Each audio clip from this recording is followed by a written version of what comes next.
So we have a special Q&A today. No specific topic, just any questions that you have, you can lob them at me and we'll try to figure it out together. Also have some submissions that I can read from. So with that said, we'll jump right in. We can use the chat at the bottom. You can just post anything you want to say, you want to bring up. It can be just a comment as well into the chat, or raise your virtual hand. It's that symbol at the bottom of the screen that you can just click on, and then I can see that on my end. So with that said, I got some interesting, I'll start with some of the submissions. Some very interesting questions. Let me pick one that kind of jumps out. In meditation, how can I make myself fully silent? Okay. Well, you make yourself fully silent by accepting that you're not fully silent. It's just how the universe works, how energy works. When you provide resistance to something, then it just makes it worse. It feeds it, in fact, and it keeps it in place. That's applies to relationship dynamics. It applies to law of attraction even, right? That which we resist persists. We've heard this many times. And it certainly applies in meditation. So noticing that your mind is not calm, not silent, is what calms it down, is what brings silence. And it's not how the brain works, but it's how this energetic world that we live in works. So that law of opposites of inverse law, Alan Watts talked about this a lot, and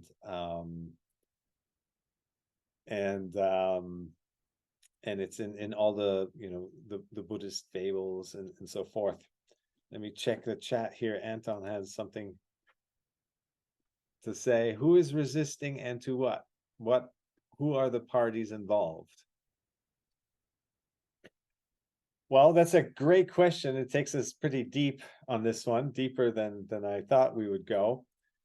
So what is in resistance is not actually you. When you're experiencing things from a place of pure awareness, there is no resistance. It's just flow, it's observation, it's experiencing things for what they are. It's seeing things as they are without wanting them to be different. And so ultimately, if we are in resistance to something, it's not really us. It's some identification with who we think we are, with thoughts, identification with feelings, identification with a name, a place, a job, I'm a son or I'm a mother. It's all these identifications with material things, things of the world of matter. And in that world, there's resistance. It's built in. And of right and wrong, of true or false, of beliefs. All beliefs are ultimately limiting beliefs. So this is a wonderful question of who's really in resistance. Well, it's not us. So the way you come out of this identification with the material world is through mindfulness and meditation. Something we'll practice at the end of the session today. We'll do a little guided meditation. And that ultimately is disidentifying with the mind, disidentifying with the things we've been conditioned to believe in, that we hold so true, that we think is irrefutable.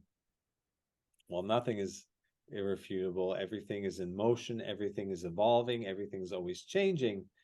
And that's the nature of life. So to hold on to anything, to think that a person is who they are forever, and then call them this or that, to think that a situation will make us happy, and that we have to work towards it and put those pieces together, and then those circumstances will stay the same, also not going to happen. So everything is always changing and evolving, and the acceptance of that is what allows us to flow. is what takes us out of resistance to what is.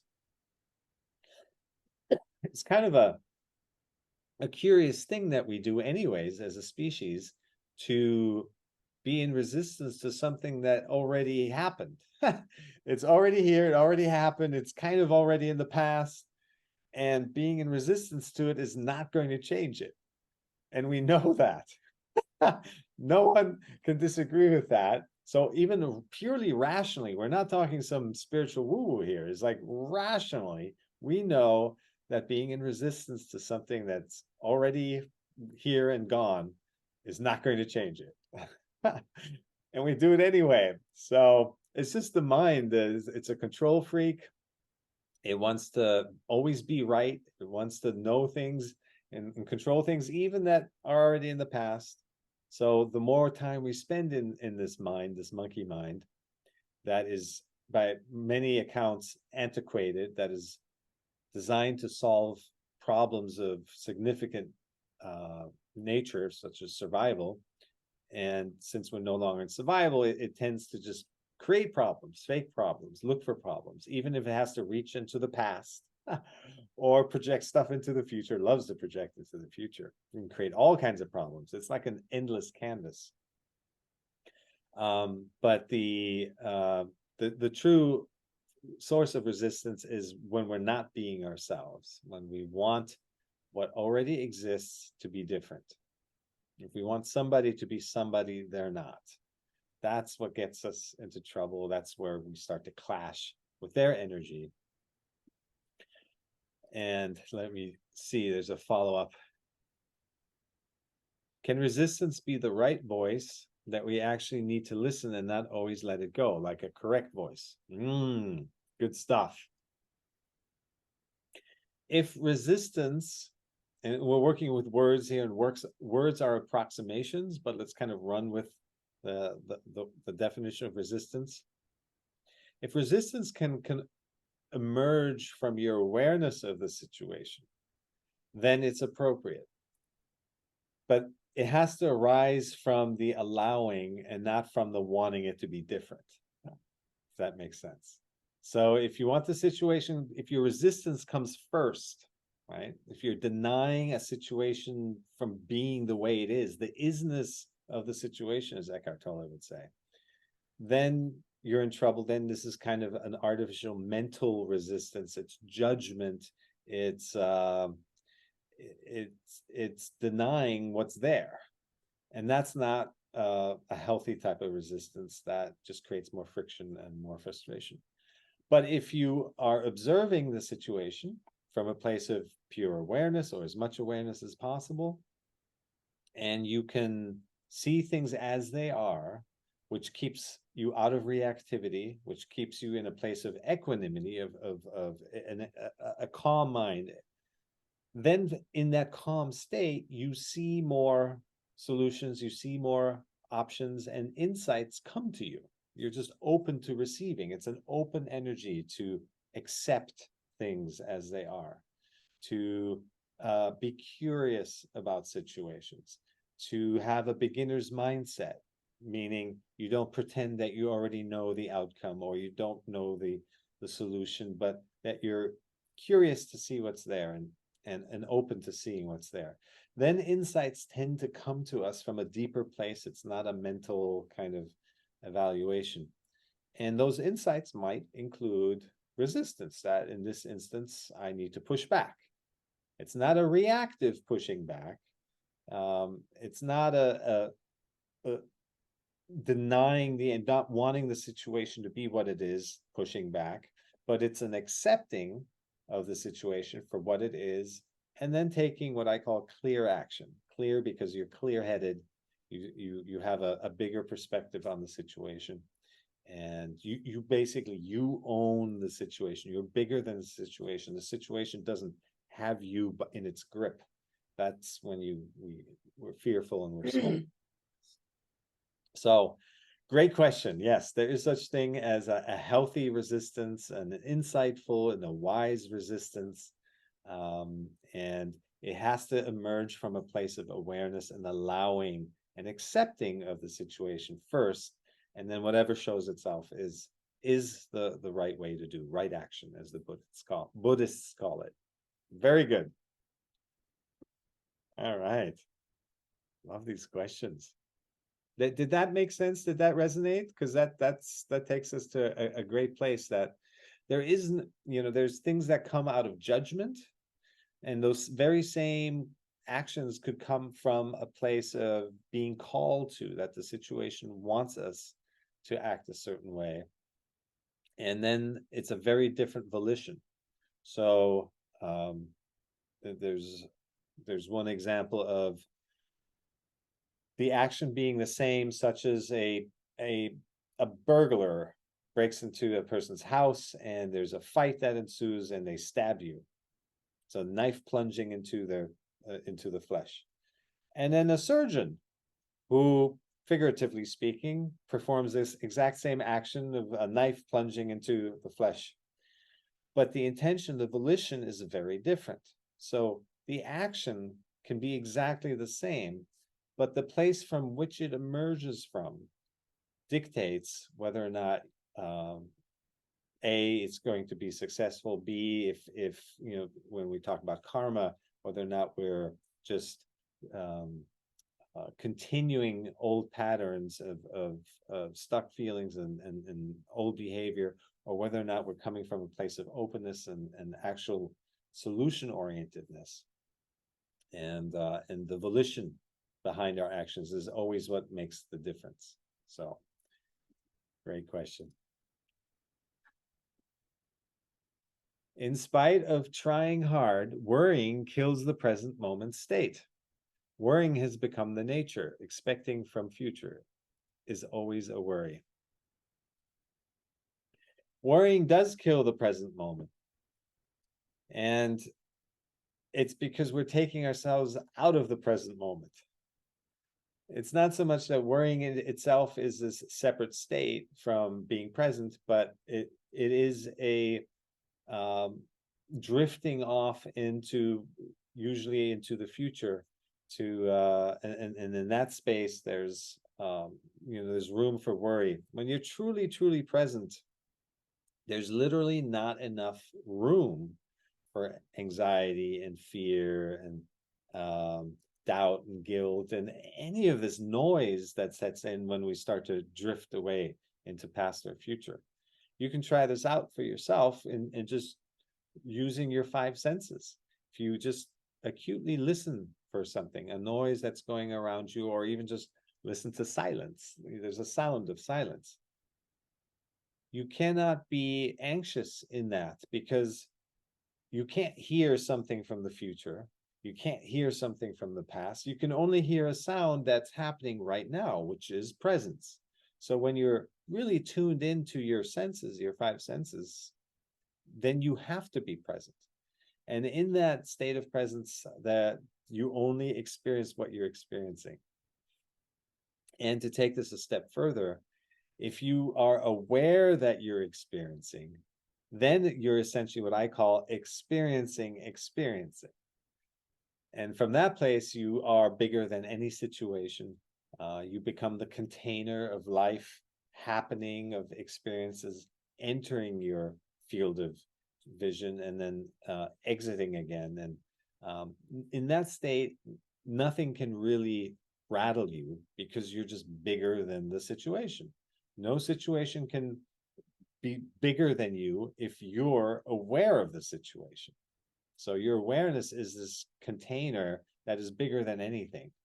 And it's just a muscle. It's something we have to practice, just like going to the gym. We practice being aware of things. And that is calming the mind, getting into the body, and being aware of our sensations, staying out of the noise and in the present moment through our senses, and of course through a mindfulness practice. But it's really fun. It's not this hard thing that we kind of sometimes get the message from various sources that mindfulness is difficult. It's really just returning us to our natural state of experiencing right now what's happening, and that's the only thing that's real.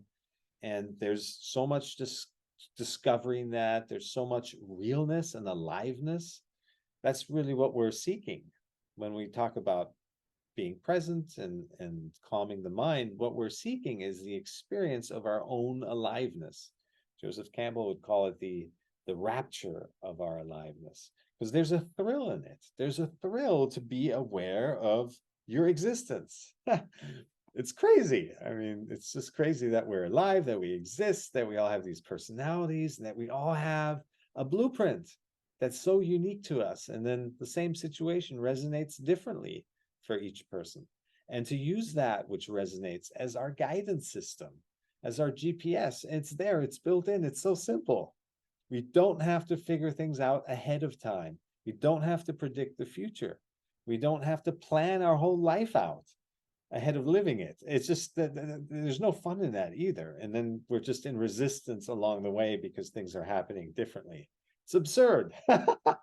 And that's where most of our misery comes from, is just living completely out of sync with life happening, and with our own happening. So that's really, what it's all about. We're all seeking to experience our own aliveness.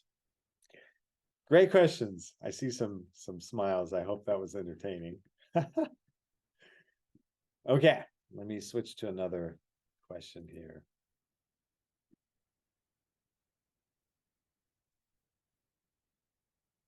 How to get rid of stress? All right, well, that's a pertinent one. There is natural stress, and in many ways, natural stress is good stress.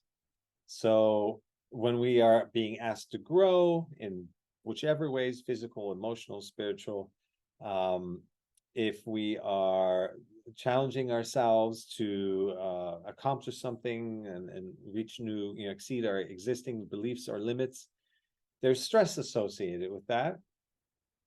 And that's just normal. Or if we have a particularly busy day for a variety of reasons, happens to me too, when 10 people that I haven't spoken with in a while all decide to call at once. Things like that. It's crazy how it happens. But yeah, it creates stress. And what we can, and very often we can't control that. What we can control is our response to the stress. And that's where last week, on last week's Zoom, I had some practical tips on how to manage stress, such as focusing on the task at hand, even though you have a long to-do list, staying present with each thing so that you can be most efficient, most practical. And building up on small wins. We get lost in these overwhelming big pictures of, oh my gosh, all the things I have to do today. Oh my goodness, all the things I have, the steps that were required for me to reach a certain goal. And that's how we just overwhelm ourselves. So it comes back down to finding just this 1% improvement, 1% that we do right and consistently right, that then builds up to the next and the next. There's a positive momentum that evolves from there. So, and again, it doesn't have to be work. When we keep things simple, they tend to be much more fun. They tend to be light. They tend to have a playful element to them. And that's essentially what life is one moment after another. So these small consecutive moments. And again, it's okay to plan practically, but it's when we get lost in the bigger picture of things, that's when we kind of freak out, we get exhausted and burnt out, and we just lose sight of the joy of living. Lunel, please. I do have a question. I have a dear friend that I've had for decades, and she is now experiencing things that happen when you get older. She's 71, and she's never been an aware person in the manner that we're speaking.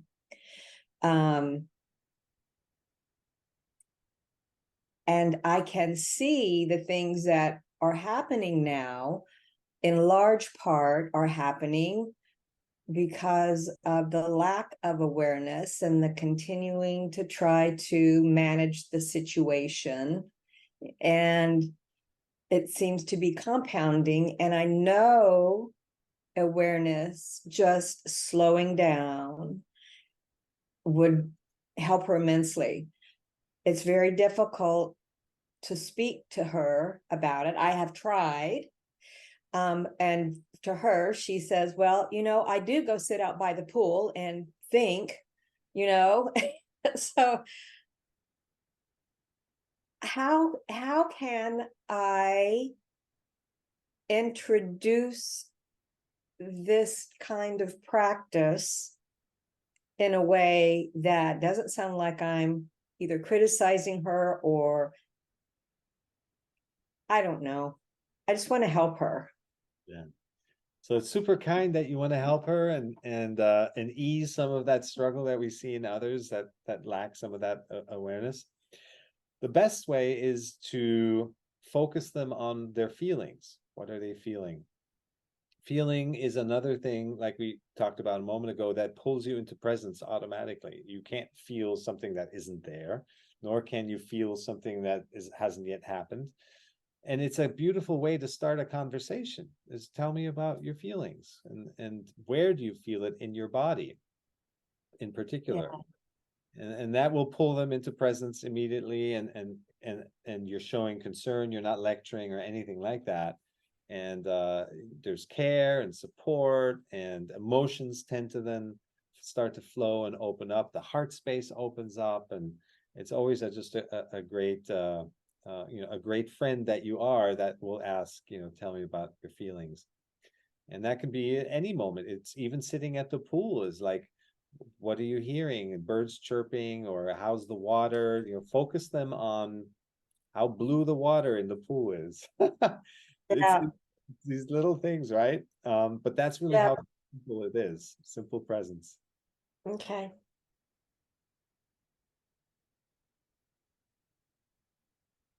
Thanks. Okay, awesome. Yeah, there's so much, especially when we've all discovered how much more zest there is to life with awareness, and coming out of this incessant stream of thinking that just wears us out, that we want to share that with others. It's such a common thing. And then we often run into kind of the situation where we so want others to feel it too and get the benefits, and that we then get frustrated again. It makes us miserable, and in some ways pulls us back into, pulls us back down. And so therein lies another opportunity for expansion, expanding our own consciousness, is to, again, by wanting others to be somebody they're not, we're purely energetically, even if you don't say anything, we're reinforcing who they are right now. We're creating a resistance. It's not supportive energy that we're sending their way. It's combative, resistance, critical, judgmental energy. And at some micro level, the level of matter that impacts people. So there too, we can help others the most by seeing them for who they are, allowing them to be, not putting up any kind of critical energy whatsoever, spoken or not. And this allowing space, holding space for someone, they feel that it's nurturing, it's understanding, it's a warm embrace, even if you don't touch. But the energy is such that they feel trusted and heard and seen, and ultimately that's all we're all trying to have, that experience of validating our own existence. So yeah, so in ourselves we can nurture that quality, and it really elevates us to the next level of consciousness, is to not just see things for what they are around us so that we don't get frustrated, but as we apply this to our environments and the people and our family members and friends and partners and so forth and children, parents, everyone Yeah. can benefit from our non-resistance to them. Yeah. Chris? Yes, Chaya, great to see you. Hi, yeah, same here. Can I say something? Can I add to this? She is not comfortable. She's very emotional. I would like to say something. Can I? Please go ahead. Okay, in Bhagavad Gita, it is said by Krishna that many a times we can see other person suffering, but we can't do anything because of their karma. So just pray to God for her well-being and be strong. Yeah. Sometimes we just sure we can send a positive vibes. It will help, Yeah. but sometimes you don't get the solution because it is her karma. Yeah. And I'm not even trying not to cry because Chris said don't resist. So I'm freaking not resisting and I'm staying with the camera on. So this is me not freaking resisting. Beautiful. I'm embracing I'm about to cuss and I'm not going to cuss here. So, okay. I'm resisting cussing. You are doing your best. I am resisting cussing. Oh, Okay, so thank you, Chris. You carry on. yeah, thank you. And I just want to say, like, it's turning into where she's injuring herself in illness, and it's one thing after another, and you can see it. And I'm not resisting her being her. I think, like, what is it, Chaya? Yes. Okay, it's what she mentioned. It's like, I just want to help, and it's making me very sad. Uh, Chris, can I add? Please. See, my mom is staying just 5 minutes away from me. She is now 83. Even same, I have these feelings, but I have no choice. I can't help her out. So just what we can do is pray.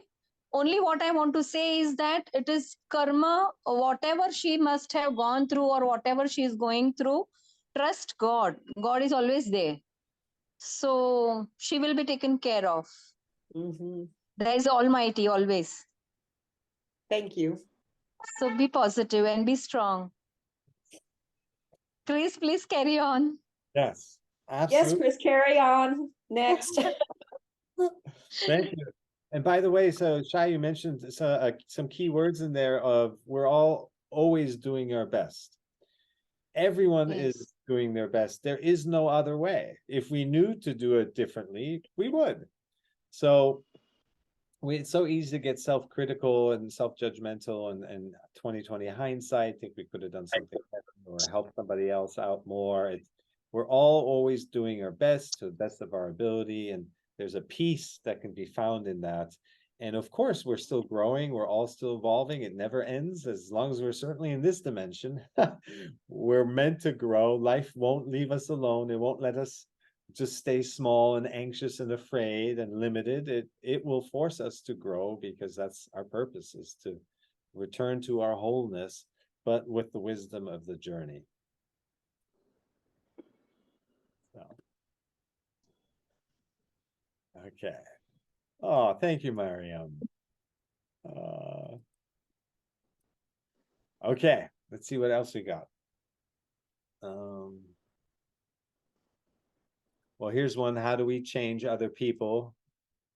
We can hold space for their change, but we can't force the change. Right? We can be the light of our own awareness that we can bring to them. And it's much less to do with words. It's much more to do with how we carry ourselves and how we stand in our truth and how we allow our environment and people in our environment to just be, just to let them be. There's peace in that, and there's a space that opens up for insight and self-reflection. It's this constant pressure from the outside world that does so much harm. And so when we can to be something, to do something, to evaluate something, right and wrong, all of this constant pressure, the shoulds and the coulds and the what ifs and the might have. And if we give somebody the space to just be, even just for a minute, that has more positive impact than we can ever say in words. We don't know the other person. We can't know their inner workings. Even a parent that really doesn't know their child. It's its own person with its own journey. So the best we can do for each other in any situation is just allow each other to be who we are right now. And that allowing has beautiful positive confirmations. Thank you, Anton. Thank you for joining. Have a great rest of your day. Okay. I love these questions. How do you make nice thoughts? Well, you can't, and you shouldn't. Thoughts are not something we can or should try to control one way or another. And this is one of the most fundamental struggles that we all experience, is that these thoughts keep coming. And we try to manage them and manipulate them and control them and steer them and negotiate with them. And it's just not how it works. We are not our thoughts. And if we give our attention to every thought that comes along, we're just depleting ourselves. If we can be aware of a thought, then clearly we're not our thoughts. And that alone should create a little perspective and distance to, as thoughts arise, that we have a choice whether or not to engage with them or not. So some thoughts that are negative or feel that might pull us down, or we just don't have time for them, we don't need to engage with them. And having the awareness of, here comes a thought, and it's not one that I want to engage with now for whatever reason, that we have the ability to just let it go. It's just going to continue on. Thoughts don't stop on their own. Only if we attach meaning to them, belief to them, if we assign value to them, right or wrong, or good or bad, or identify with it in some way. That's the only time thoughts stop, and then they kind of replicate from there into another thought, into another thought. And that's how we get lost in thought, by giving our attention. And our attention is limited, it's finite, it's our life force that we're giving to a thought. So we should be very careful. It's precious energy, precious life force that we have. So being mindful, again, being aware and conscious of, what thoughts do we give our attention to? What thoughts do we give our limited energy to? And the reason we don't do that in the first place is because we're so used to reacting to thoughts, our reactivity. Again, the right and wrong, the good and bad, for me, against me, true or false. We've just been conditioned into this mental reactivity of everything that comes along. And so mindfulness is really returning us to a state of just allowing things to show themselves and then responding. Not reacting to the image in our head of what a situation should be, but responding to the situation as it is. And that simplifies everything. Everything. All right. Okay. Let me look up the next one. Good stuff.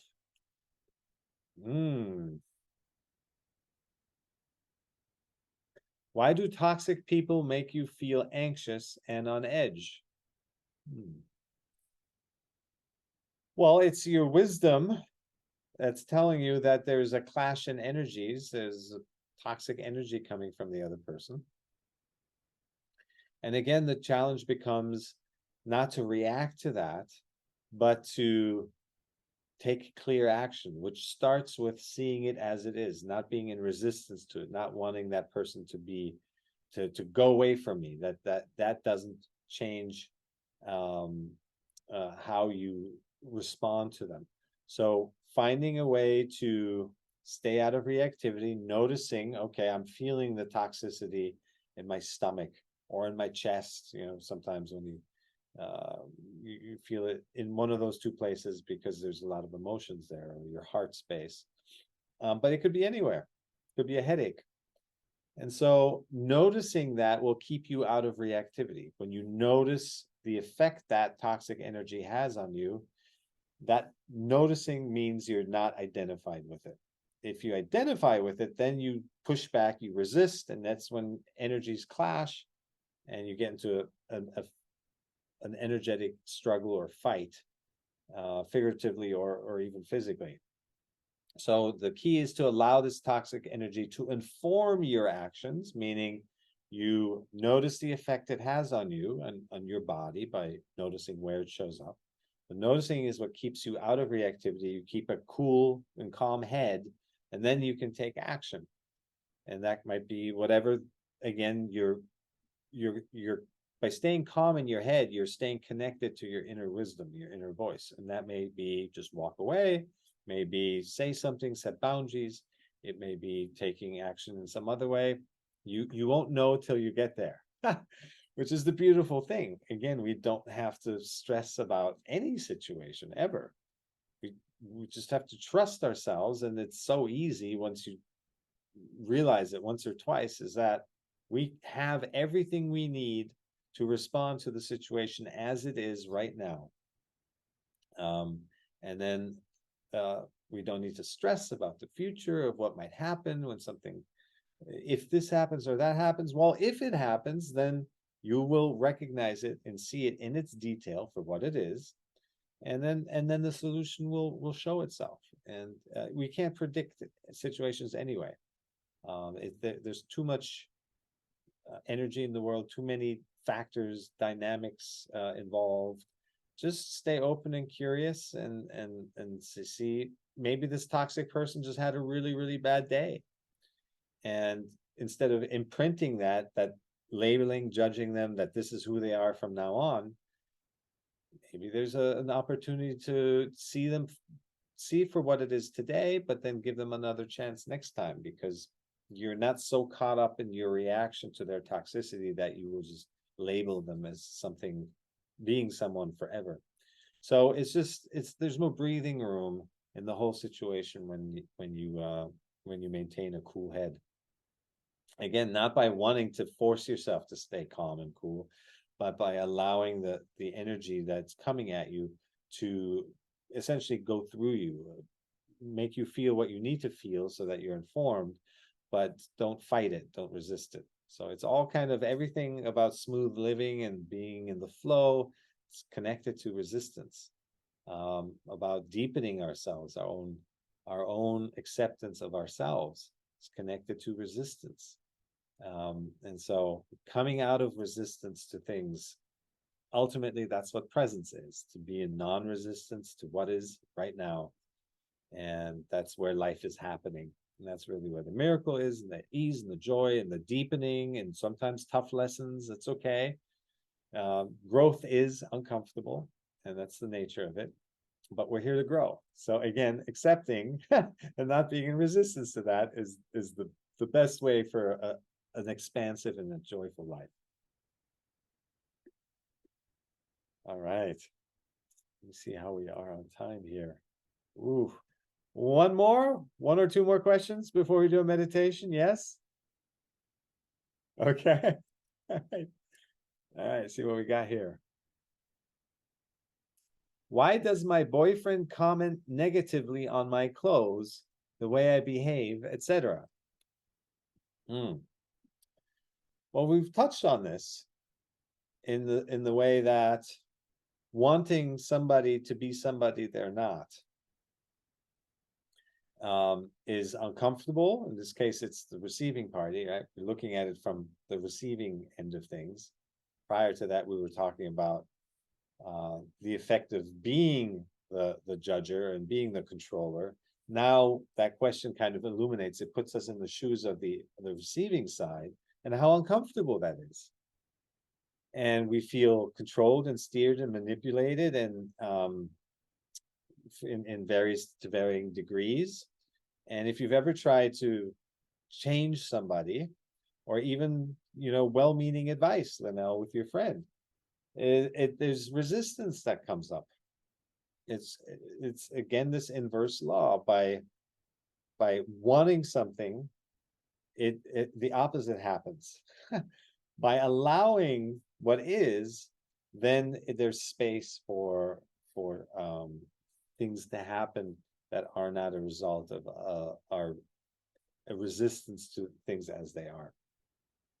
So in this case, you know, again, it's probably in relationships we control and steer because we're trying to cover up our own lack, and that lack is ultimately there's two types of relationships. The majority of us, especially early on, we get into relationships because we're seeking something that we're missing inside. And so there's some kind of lack. It sounds not so great, but that's just how it is. There's no better way to put it. We seek somebody that has qualities or strengths that we don't have, so that we can feel better or safer, or you know, taken care of, whatever it may be, in their presence. And then, of course, we learn the lesson throughout that relationship that we can't exclusively forever perfectly rely on the other person to keep covering up our wounds, and so then we'll gradually learn, especially with a mature partner, that those are the lessons you're here to help each other grow and heal from, this lack to become more contained. And that then takes us into the second type of relationship that doesn't have these conditions. So we no longer put conditions on the relationship to make us feel a certain way. And that's when relationships become much more healthy, and they become more of service. So you're no longer getting together for the purpose, conscious or unconscious, of healing each other. Once you're healed enough that you can start opening up and have a common mission, be of service to others, and kind of turn the corner on the healing, because there's this beautiful world beyond healing. We tend to focus on the things that we feel triggered by, and we don't want to react so much, and we don't want to believe our thoughts so much and be miserable and suffer so much. And we forget, very few people talk about this, that once we come out of that kind of mostly self-induced suffering, there's a whole nother world, a whole nother experience of life waiting for us. And that's really when life really begins. But it has to happen the way it happens because we need the contrast. We're in a dualistic system here. But then when we have enough contrast and we've healed enough of our limiting beliefs, then we suddenly open up. And again, it's this inverse law. We don't become whole by adding more to us, by knowing more, accumulating knowledge or stuff, but rather by letting go of beliefs, by letting go of stuff, physically and metaphorically. And then we become bigger and whole and more complete. And ultimately, we feel ourselves as one with everything, because we're no longer creating separateness by identifying with limiting factors. So that should be encouraging to anyone, that there really is this beautiful, light, easy, flowy life. It still has challenges, but you become so much bigger than the challenges, so that when they come, you know, this is happening because there's another layer I need to release here, another something I need to heal from. And with that acceptance of it, you move through it as quickly as you can. Again, resistance only prolongs the suffering and slows the growth. So with enough awareness, which we all have here, that tough situations come along, instead of being in resistance, why me? We're already in a place where we go, okay, what is this trying to teach me? What is this showing about myself? The fact that it's difficult, it means it's difficult for me, something in me. And maybe for the next person, it isn't even that difficult because they have it triggers them in a different way. So always recognize we're always experiencing ourselves. Life is always a mirror. And anything that we feel is information about ourselves. And so we start to collaborate with life, and it's a teacher, it's a wonderful teacher. And so we're in this playground, and we're in Earth School, and we're all trying to realize really who we are, and that's the journey. And most of the journey is not being on the path, it's being off the path, to the point where being off the path is the path. This is how it is, and accepting all of that, again, is what reduces most of the stress, reduces most of the misery and the suffering, is just to see it for how it is. Life is designed to work a particular way. It's meant to be our mirror, it's meant to trigger us, and it's meant to grow us.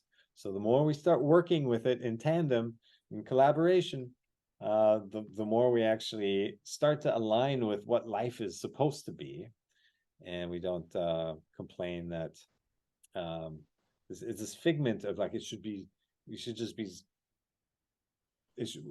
sitting on the beach all day long, not doing it. It's this, these are fantasies that once we actually get that, even for a little bit, then we realize very quickly that's not life. So, okay. All right, we have 10 minutes remaining. Oh, Shaya, yes. It is for your mom. Can I? Sure. Everyone, Namaste. Ingrid is my mom, in case you haven't. Yes.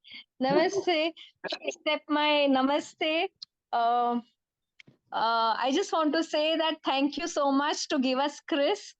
Because of Chris, I really had a very great change in my life. All the way I flew from Mumbai to Bali with my son. But it is really great being Indian and following Vipassana. But from Chris, I have learned a lot. So thank you so much. Thank you, Shaya, for the kind words. Yes, thank you, Mom, as well, for putting me out in the world. Quick comment from Mariam there. As Eckhart says, either accept what is, change it, or leave it if you can. Yeah, that's pretty much is. And it sounds a lot easier than it is. But I think it's just practice. We just don't practice it enough. We practice all the reactive stuff. We practice the judging, and we get indoctrinated into it. So we just have to spend a little time coming out of it. And so that's what we're going to do now. All right, so this will just be thought awareness, because that's what drives us nuts the most, is these thoughts that come along. And I get lost in thought just like anyone else. And it's the ease with which you come out of noticing that you've been lost. Meaning, if you're frustrated that you were lost again, that essentially the present moment is not the way you wanted, that creates suffering and frustration. But the moment you notice you were lost in thought, that's where we practice bringing our attention back to where we do want our attention to be. In this exercise, it'll be our breath.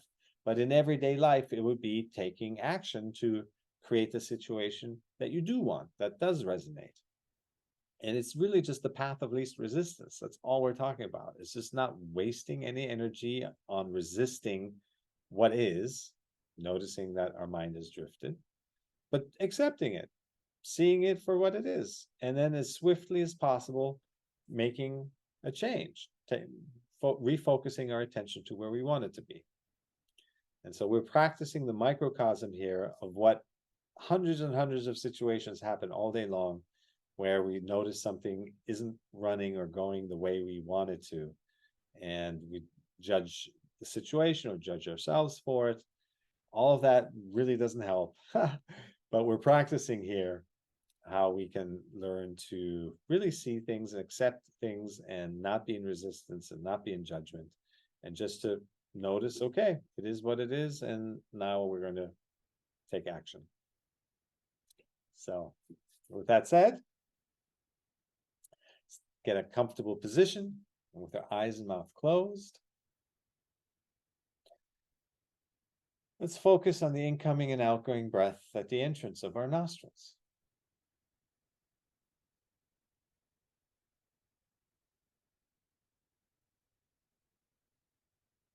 If you have trouble locating your breath, you may breathe slightly harder once or twice until you feel the touch of your breath.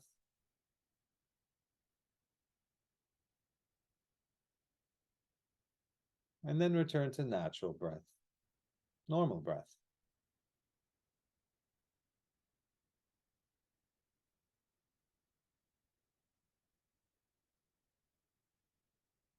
Seeing your breath as it is, not wanting it to be different.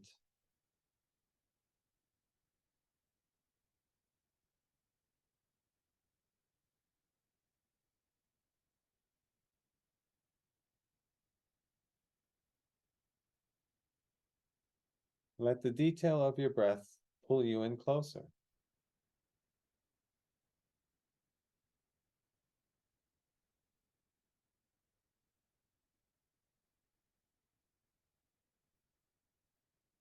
If it's shallow breath, let it be shallow.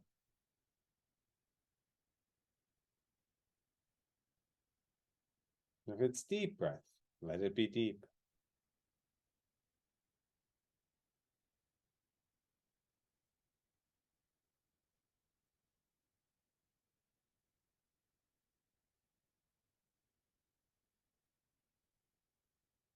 If it's more in the left nostril, let it be the left nostril.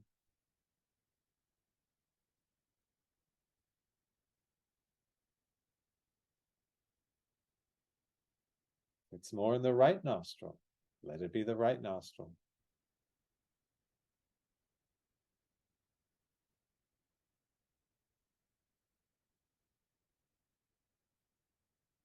Or if it's both nostrils, let it be both.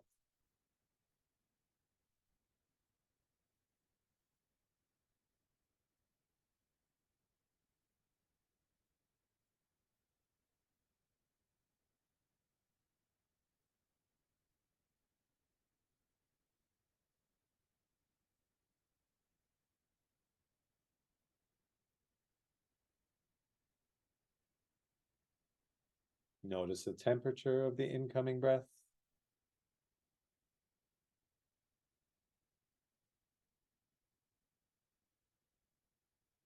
Notice the temperature of the outgoing breath.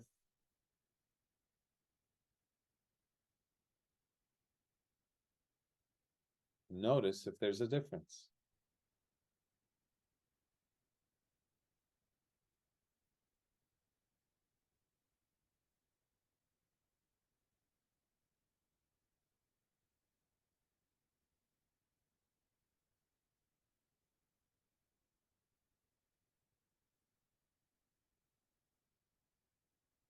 Notice the pace of the incoming breath.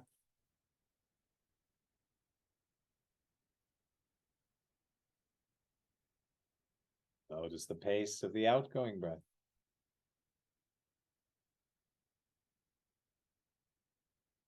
And notice if there's a difference.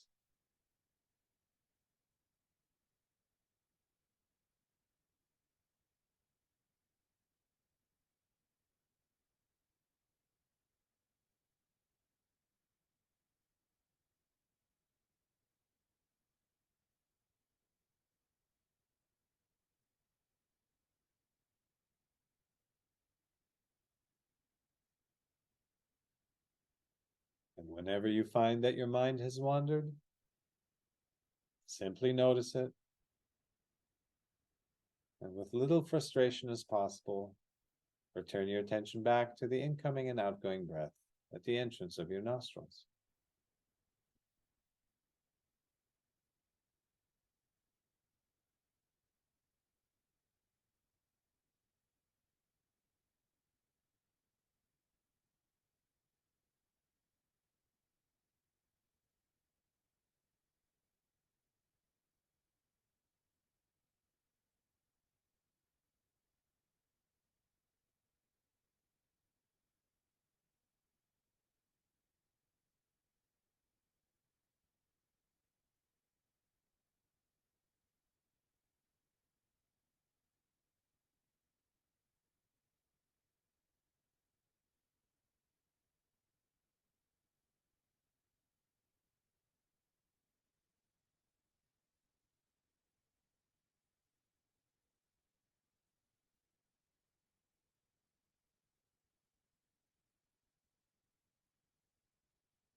When you feel ready, you can open your eyes and relax your body.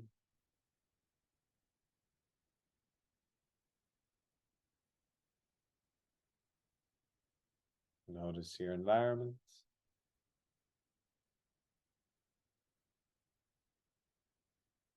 Notice yourself in your environment.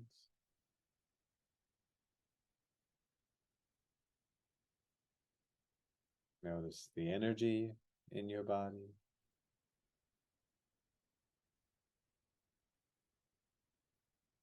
Notice your aliveness.